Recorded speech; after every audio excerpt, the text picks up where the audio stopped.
Not surprisingly, the auto company known for its handling and reliability also has the best gas mileage. Honda, the most fuel-efficient auto company in America. Hello and welcome. I'm Eric Hesseldahl, Senior Writer for Technology here at BusinessWeek.com, and this is Tech 101. This is something new here at BusinessWeek.com, where we're asking you for your questions about technology, from the basic to the advanced. Let us know what problems you're having at home, and we'll do our best to try and answer them for you here each week. The email address is tech101@businessweek.com, so don't be embarrassed. Send us your questions. We're going to start with a question I get asked all the time about Apple's popular iPod device.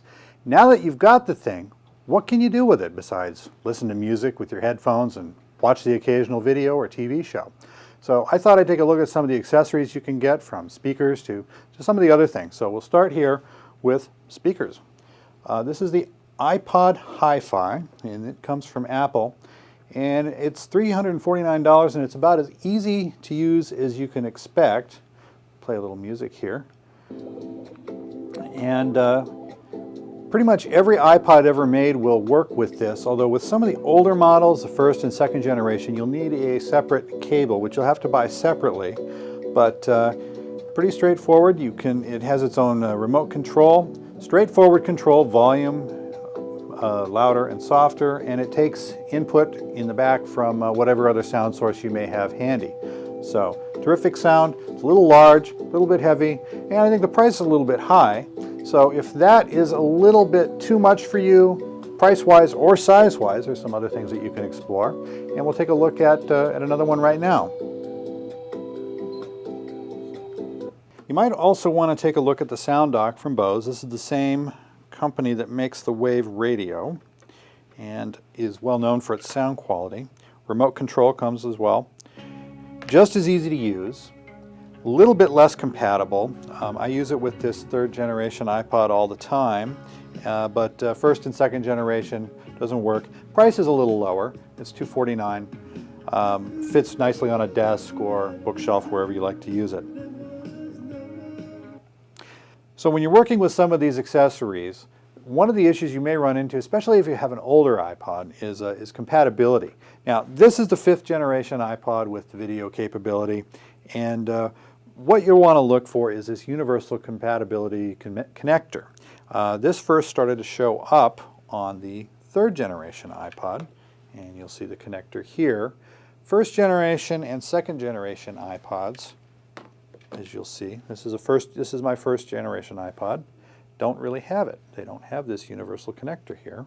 They only have what's on the top, FireWire and audio out. So if your iPod is this old, you're pretty much stuck with audio out and headphones. So as a general rule, the newer the better. And when in doubt, a lot of these accessories will have some kind of guidance on the packaging. This is a box for the iPod AV, which we'll talk about in a minute, and it shows exactly what it's compatible with if you look closely. And so if you're confused by this, ask before you buy. Now, if you've got a stereo system that you already love, one product to take a look at is the Apple iPod AV connection kit, and this is the main part of it here. You see it's very much like a dock, and again, universal connector works just fine with this one. And you can see we've got an S-video connector here. This is for your cable, and a line out as well. The iPod fits directly in here like so. And if you have ever put together a stereo system, you'll recognize some of the familiar chords. The yellow, white, and red are labeled, so that should be familiar to you if you ever put together a stereo. You'll have to buy your S-video cord separately if you'd like to use that. And again, it comes with its own Apple remote control. Price is $99, and so if you've got a stereo that you love and you don't feel like you want to invest in the hi-fi or even the sound dock, pretty simple solution right there.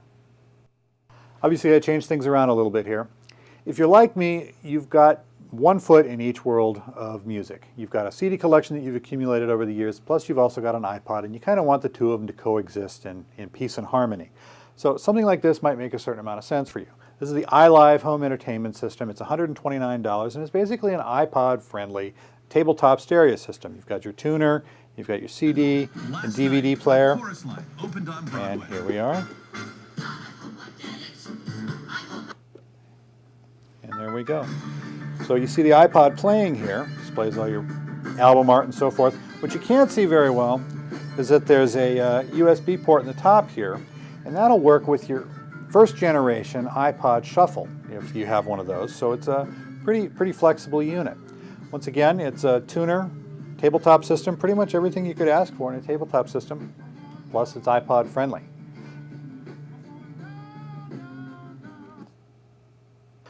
So we've taken a look at some of the systems that are much more simple, some more elaborate than others. It really depends on what your needs are. So we've taken a look at the iPod Hi-Fi, it's $349. We've taken a look at the Bose Sound Dock, $249. iLive system here, $129. And then the iPod AV system, which was $99. So you've got a really good range of different solutions and price ranges that really suit your needs. So it's a good way to get started if you want to start making your iPod do more than just play into your headphones. Come back next week. We'll talk about the iPod in the car and a few other things. Once again, send us your questions. The email address is tech101@businessweek.com. And please, don't be embarrassed. Technology should be easy. And when it's not your fault. Thanks a lot.